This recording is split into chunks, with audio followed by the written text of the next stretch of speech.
Okay, so Murloc Paladin is a really good deck in my opinion. It's really cheap. It's something that you can use. Anybody can use. It's simple, and it's snowbally. So if you play it right, you should most likely just win games and steamroll, right? It basically takes advantage of the fact that somebody doesn't have removal. You want to play on curve. You want to play one of these one drops, ideally Murloc Tidecaller, and then secondary is Imprisoned Sungill, and the third is Mermy. So if you have all of these in your hand, that's the order in which I would prioritize playing them. Next turn, Hand of a Doll. If you have Murloc Tidecaller, in my opinion, is really good to keep it alive. But if you don't, Fish Flinger is fine. Actually, all of the 2-drops are perfectly fine. Turn 3, you want to Cold Light Seer. If you don't have that, you wanna play the Rod. You don't want to play the War Leader unless you are really trying to rush them down, like if it's into a Druid or something. Turn 4, obviously, the Navigator. Turn 5, Scale Lord. Turn 6, Horde Pillager to re-get your weapon. And that's basically, ideally, how the deck works. In order to make the deck more budget, you could take out the Murgle, whatever, and put in a Toxfin, because honestly, the Toxfin is a pretty decent card that helps with removal, especially into like bigger decks that get some decent sized taunts out there. So it can be relatively helpful. And instead of the Scale Lord, if you really need, if you really can't afford the solo adventure, I'd say probably Blessing of Kings would be pretty decent to just pump up a minion for a decent cost. And that's basically it. I hope you guys enjoy the games, and I'll see you in the next one. Oh yeah, and if there's anything I can do to improve the content for you guys, please let me know. I want to be as good as I possibly can for you. But if you already like my content, feel free to subscribe, and I hope you guys enjoy the games. Okay, so now that I fixed that whole situation, I'm going to keep these two. Worst case scenario, I coin out Murgle, and then I Hand of a Doll it. Like, I don't get a 1-drop, which is a little bit lame, but overall it's fine. And then I get to draw a card and accelerate myself a little bit, so I actually have no problems with this. I'm just gonna do that and try to accelerate myself. Got back into Hearthstone, and you helped me. You helped me a lot to know what decks to play. You're doing great. Well, I'm glad that I helped you, my friend. That's the whole point of why I do this, so I can help people and help them get better at the game. Because, like, I don't know, I've been in the position where I want to learn how to play a game, whether it be League or even Hearthstone back in the day, or well, those are really the two games. I guess CSGO and Valorant when I was trying to get into those. But, like, having someone that I can go to and, like, learn a lot from is important. So I kind of want to help you guys with that out as well. So that might be Flame Ward. But if this is Flame Ward, I actually don't even mind that very much. Right? I don't have Cold Light Seer. We'll play the weapon first and test out to see if it's Ice Barrier. And see what we can get. Because, like, in theory, I can play this and my dude will live. Right? Let me think. Oh my gosh. He's probably going to die regardless because he just pings it. So I think I just hit and then no. We still test out the Ice Barrier first. That's usually okay. Sadly, it did not work. And then Flame Ward goes off. Yeah, okay. Hello, Seuss. How's it going? It's going pretty well for me. I hope it's going well for you as well. Kind of bummed by that, but we get to play this and this. We just flood the board a little bit, not too much. Then give him Divine Shield and then hope that that's enough to keep him alive. So give him a Murloc. Isn't that big of a deal. And then, honestly, maybe it goes Tidecaller instead. And then this. We'll save a weapon charge in case he plays like a taunt or something I need to get over. I didn't really need resources yet. So next turn, I have to watch out for Reno in like 2 turns. So I think what I want to do is... Oh my god, he got the charge one. Wait, what? Why would you ping that? What? I mean, okay, so here's what this basically says to me. It basically says to me, hello, I don't have Reno. That's just what it says to me, I guess. I think I'm gonna pump up the health of these minions anyway. Despite the fact that he could have Reno, I guess. And like, if he does, it doesn't even fully wipe my board here, because we have in total 12 health.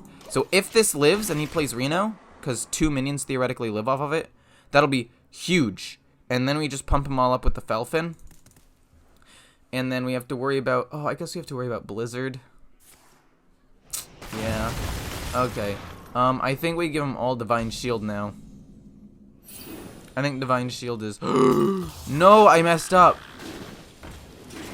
Oh no, I messed up. For justice. I shouldn't have played that. Oh my god. Wait, my board is full. Okay. He pings off the 7-1, but I'm okay with that if he doesn't wipe the rest of my board, so I can at least pump him up. Oh my god.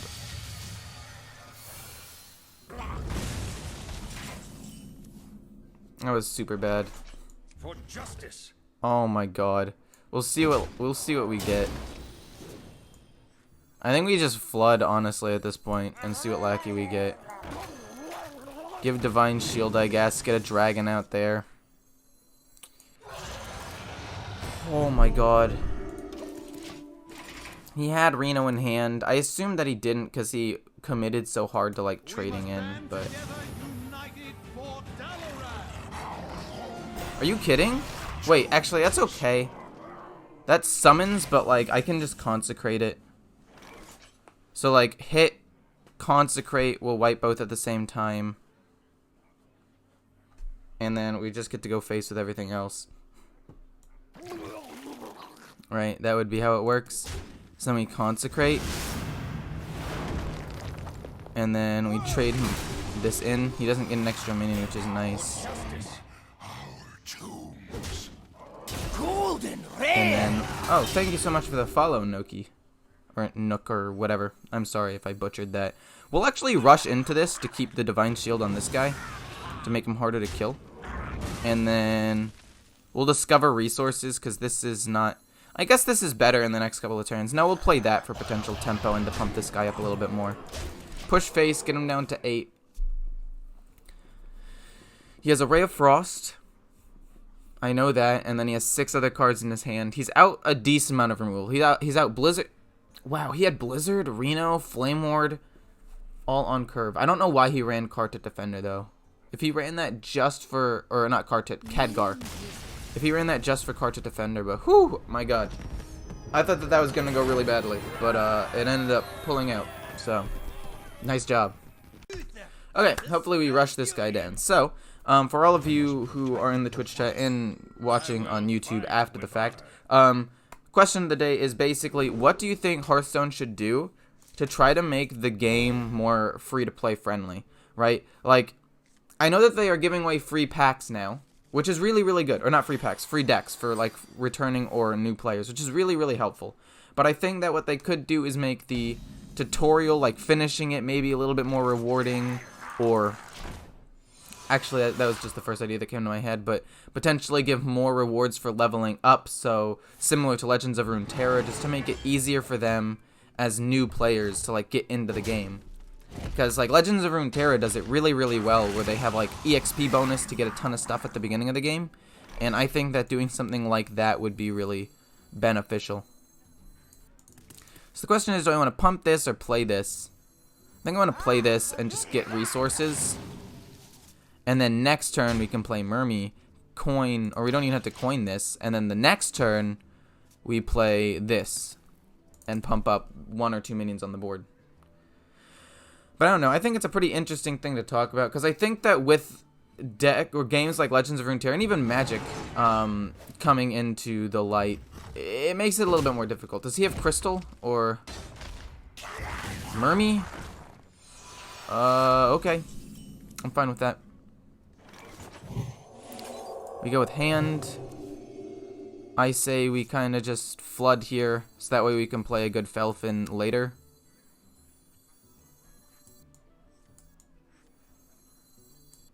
Yeah, we'll play this, and then we'll coin out probably this guy, just for immediate pressure, and go face.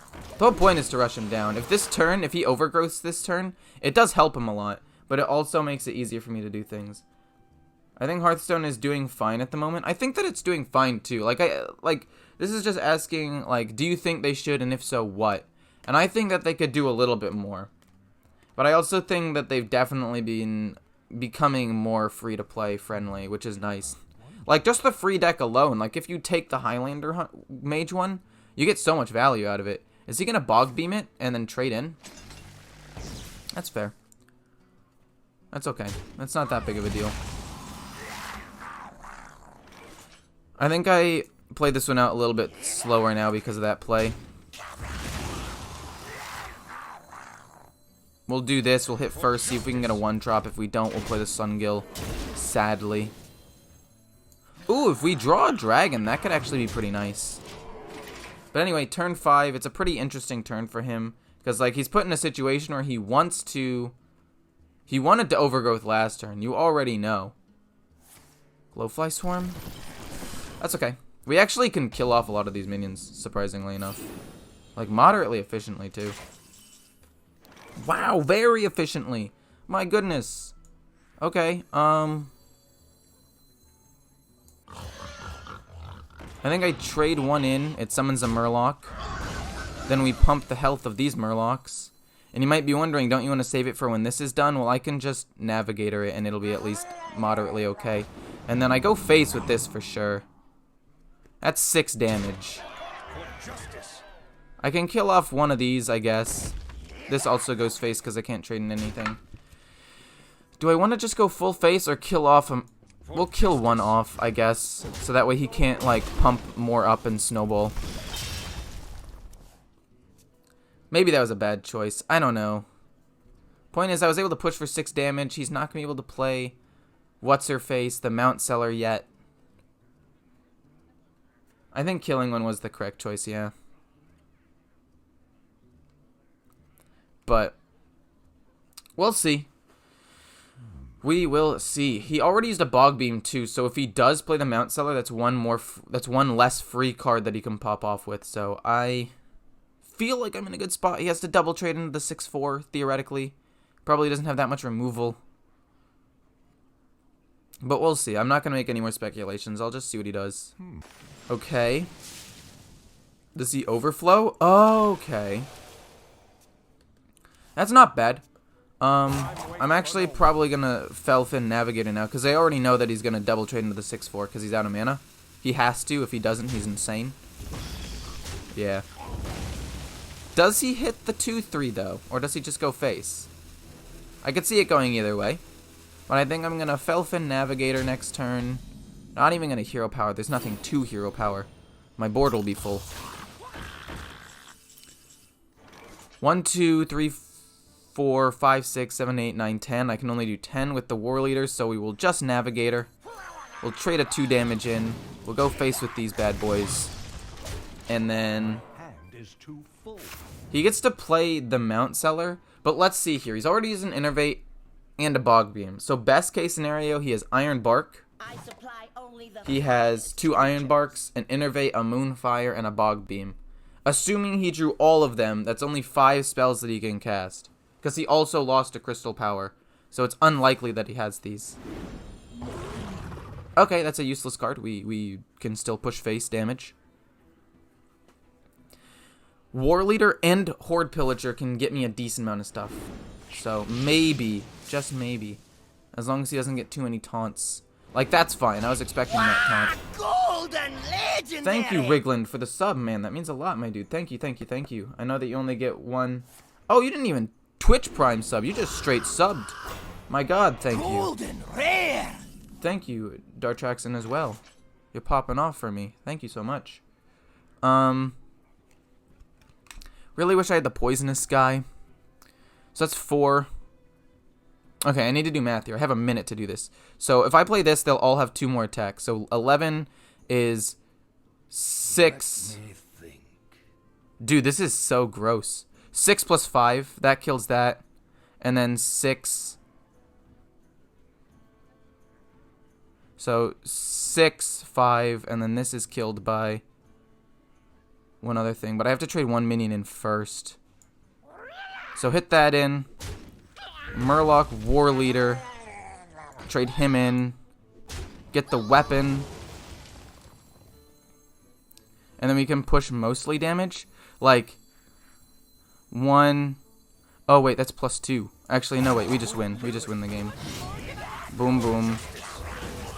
And then we push 4. And then we go face with these. Okay.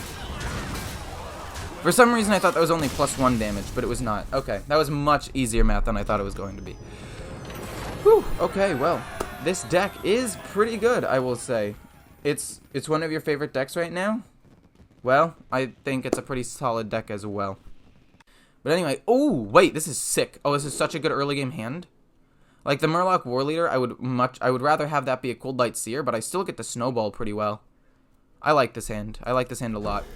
Murloc Tidecaller, if it doesn't immediately die, we Hand of Adal it. And it's a mage, so they're not going to have like a ton of things to kill it with unless he literally commits a Frostbolt to it immediately. And then we can coin out Scale Lord the turn after that. So we go boom, and then we pump, and then we play this and another Murloc, or just this, and then we coin out Scale Lord, and we win. Murloc Paladin is how I got from Gold 5 to Diamond. Well, that's pretty good, my dude. Diamond 8. That's solid, my dude. Good job on that one. Pump up a little bit, go face. Pass. Do I stream every day around 2 p.m.? Dude, okay. Ideally, I stream around 10, but while trying to balance like school and everything, I end up having to stay up late to like also finish my homework and whatnot, so that's been a little bit iffy, but trust me, I am going to try to be streaming even earlier than this. Like, that's the goal.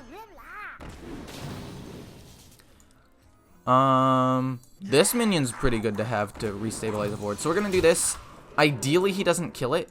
If he plays Flame Warden, he's like, ha, got him, perfectly safe. We just give him all Divine Shield with the Scale Lord. I'm assuming he doesn't have the removal to kill the 5/3 off right now. Maybe. Oh, that's sucky. That kind of sucks. 5 mana? How does that hurt me? 5 mana is not great. Rolling Fireball hurts a lot here. So I'm going to ram this into that. If he has Rolling Fireball, it goes 1, 4, plus 4. So it won't get to this. So this is the minion that I pump. Because it'll live if there's a Rolling Fireball. Like, I'm just trying to play around the biggest thing, right? And that's the biggest thing. There are a couple of other things that he could have. He's gonna go with the Flame Ward and be like, I've got him. And I'm gonna be like, no, you don't, you poor soul. Yes. Don't kill him. Leave him alone. This is big. This is massive. We'll hit with this first, just in case it's Vaporize, and it's not. Reno sucks here, but like Reno might not even fully wipe the board. I've got him down to 9. Dragoncaster, Box of Yogg-Saron into board wipe and heal and a couple of other things. That's my biggest worry. Most other things are at least fine. Oh, it killed that off too. But I have a 5/3. The 1/1. See if I can get another Murloc. Golden rare. Thank you so much for the follow, Bandar. I actually want to save this with this. That's a pretty sick combo. I think I just play the... Rare. Thank you, Wooj, as well for the follow. That means a lot, my dude. We're just going to push damage. If he wipes my board, that sucks, but theoretically I kill him with this next turn anyway. And if he plays like a Karch Defender or a Taunt, I can Toxfin, maybe get over that. Like, if all he does is wipe my board, I'm okay. Like, that's fine, in my opinion. He heals a decent amount, I guess. That's kind of sucky, but I'll deal with it. So we have Consecrate. So we have Hit. So, okay. So we need to pump first. Hit with the little dude. Then Consecrate. And that'll be just enough damage, right? That'll be 9 damage. He'll heal up to 9. And I still have the coin. So we'll go boom. We'll trade this in. Then we coin Consecrate. He goes up to 7, and then that is lethal. Perfect, cool. Dude, this deck is so good, man. Holy. I would recommend this deck to most people. It eats up the kind of slower meta, especially with Spell Druid becoming a little more popular. Like, you just get the snowball and they can't even do anything about it. You beat Mage. You beat Rogue, at least in my opinion. Rogue's a little bit tougher. Hunter, kind of depends on who pops off first, but like this deck can definitely beat most other things.